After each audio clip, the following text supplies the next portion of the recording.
Hello, this is the Department of Community Development with the final training in a series of trainings for the 2020 Durham Homeless Point in Time Count. This series of this series of slides will focus on safety during the time of the count.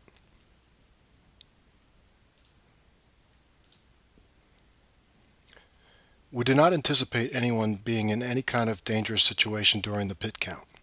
However, we still advise you to follow certain safety practices to make sure that you're doing everything you can to prevent any harm from happening and to ensure that if something were to happen that threatened your safety or the safety of those around you, you'd know what to do.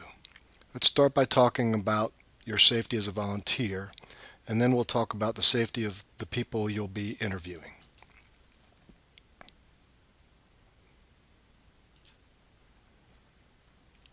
In this section, we will cover the details of the point in time count, the date, the time, location, and general information and reminders.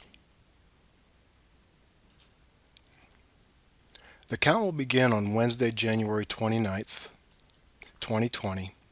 Count volunteers and other stakeholders should arrive no later than 8 o'clock p.m. in the evening at the Durham Bulls Athletic Park located at 409 Blackwell Street, Durham, North Carolina. The Durham Bulls Athletic Park will serve as the count headquarters. Count teams will travel into the community to conduct the count, which typically lasts between 2 to 4 hours depending on which locations the count teams are searching. While it may not take long for some count teams to complete the count in their assigned areas, volunteers should be prepared to be out as late as 1 a.m. Thursday, January 30th, 2020.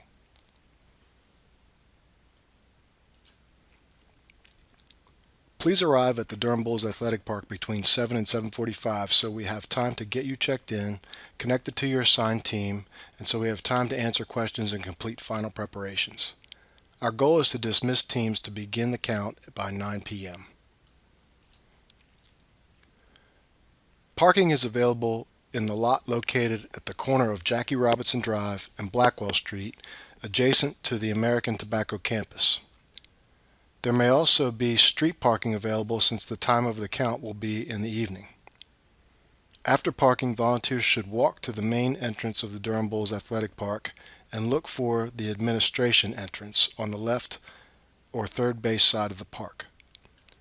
The door will be locked, but someone will monitor the door to allow count volunteers to enter.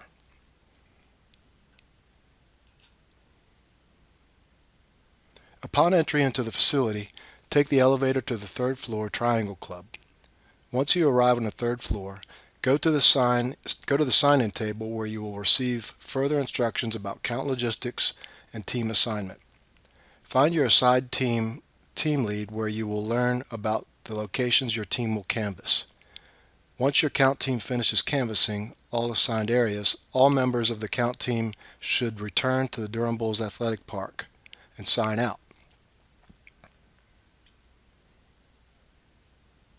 Count teams will consist of teams of 4 to 5 people, and each team will be assigned a team lead who has experience with prior year's counts and has been through prior year's point-in-time count trainings. Some of the team leads are professionals who work in homeless housing services. Some leads are people who have experienced housing crisis in their lives. We expect to have a volunteer police officer assigned to accompany each team on their route as they canvass areas of the community. The police officer's role is primarily for safety and security of the volunteers and is not to lead the teams or initiate contact with persons who may be identified living outdoors. That said, the Durham Police Department and the Durham Sheriff's Department have historically been fantastic partners and have often forged relationships with people experiencing homelessness in the community, which have been valuable for the count teams, enabling them to locate and engage people in the count process more easily. Each count team will need at least one car and driver. It is possible that some count teams covering the downtown areas may not actually use their car if they elect to walk to their assigned coverage areas. However, we want to be sure each team has a vehicle and driver identified. If you have a vehicle and are willing to drive as part of your count team, alert your team lead at check-in. Some of the locations will be in wooded areas off railroad tracks, near highway overpasses, and other relatively remote locations. Volunteers should be able and prepared to walk a couple of miles and should use caution with uneven surfaces considering the nighttime hours when the count will take place. Some count locations are near traffic.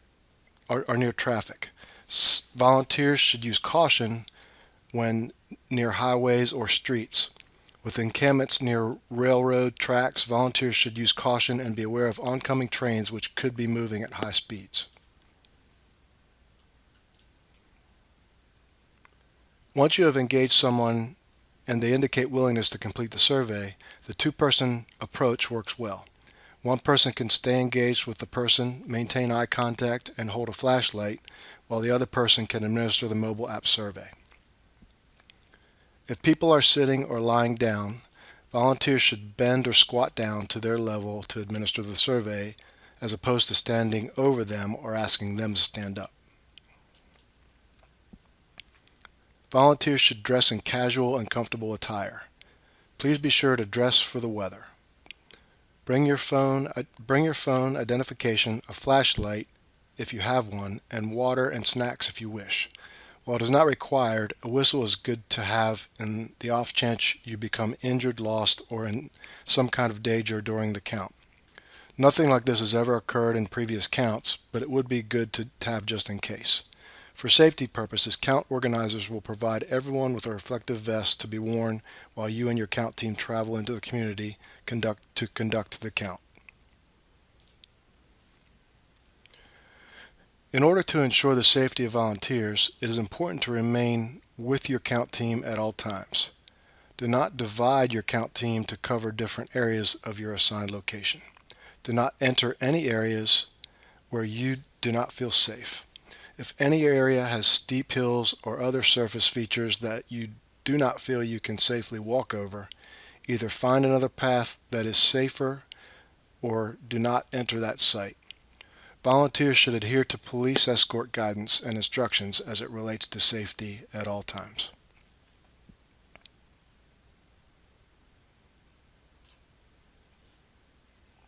In the event of a severe weather event that causes the count to be postponed, the alternate date for the count will be on Friday, January 31st, 2020.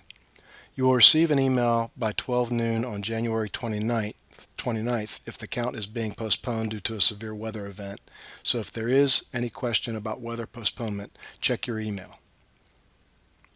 If you have not received an email announcing a weather postponement, the count will go forward as scheduled.